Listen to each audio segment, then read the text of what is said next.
2022 के रण का आगाज, पीएम का बदला बदला अंदाज। योगी दिल में है यह सियासी मजबूरी, यूपी जीतना है तो योगी है जरूरी।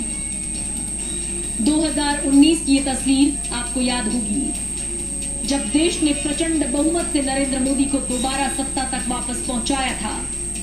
आसमान से गिरती गुलाब की पंखुड़ियां और अमित शाह का साथ ये इशारा कर रहा था कि अब मोदी के आगे और कोई नहीं। लेकिन गुरुवार को जब पीएम मोदी बनारस पहुंचे तो चेहरे की वो लालिमा कहीं न कहीं नदारद दिखी।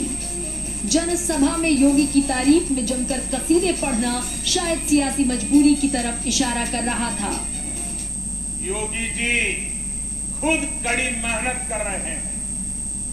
काशी के लोग तो देखते ही हैं कैसे योगी जी लगातार यहां आते हैं, एक एक विकास योजना की समीक्षा करते हैं, खुद ऊर्जा लगाकर कामों को गति देते हैं। जो योग्य मार्गदर्शन और नेतृत्व आदरणीय प्रधानमंत्री जी का मिला, दुनिया के तमाम देशों में न केवल उसकी सराहना हुई बल्कि लोगों ने उसे आत्मसात भी किया।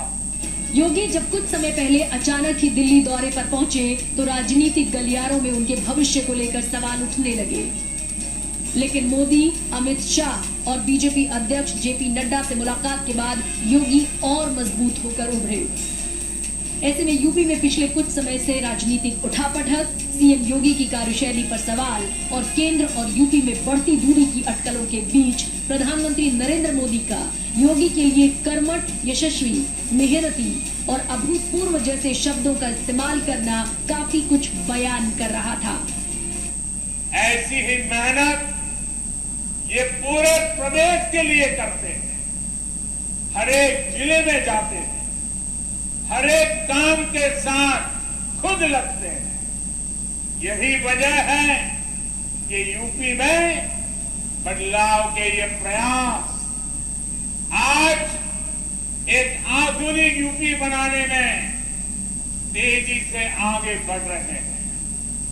आज यूपी में कानून का राज है, माफिया राज और आतंकवाद जो कभी बेकाबू हो रहे थे उन पर अब कानून का शिकंजा है।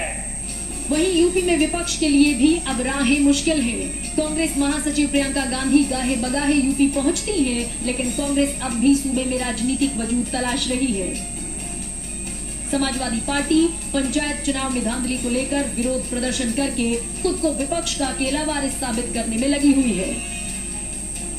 जिस प्रदेश में पंचायत चुनाव में पुलिस मार खा रही हो, लोग हथगोले, बम, कट्टा लेकर के आए हो, पुलिस खुद स्वीकार कर रही हो, जहां पत्रकार पिट रहे हो, जहां विपक्ष के प्रत्याशी उठा लिए गए हो, उनके पर्चे फाड़ दिए गए हो, वहां कह रहे हैं कि राम राज्य है, ये भगवान राम का अपमान है। भारतीय जनता पार्टी की चली चलाने वाली तब प्रधानमंत्री जी को बनारस याद आता है। लेकिन जब कोरोना काल में बनारस में लाशों के ढेर लगे थे तब बनारस क्यों नहीं याद आया था? पश्चिम बंगाल चुनाव में बीजेपी ने पूरा दम लगाया था, लेकिन कोरोना काल में हुए चुनाव में बिना मास्क के मंच पर नजर आने से भी जनता में गलत संदेश गया। यही वजह रही कि बनारस में सभी के चेहरे पर मास्क दिखा और सोशल डिस्टेंसिंग भी। जाहिर है सभी दल यूपी में खुद को साबित करने के लिए संजीवनी तलाशने में लगे हुए हैं। 2022 में यूपी का रण 2024 की भी स्क्रिप्ट काफी हद तक फाइनल कर देगा। 2022 के रण का आगाज, पीएम का बदला बदला अंदाज। योगी दिल में है यह सियासी मजबूरी, यूपी जीतना है तो योगी है जरूरी।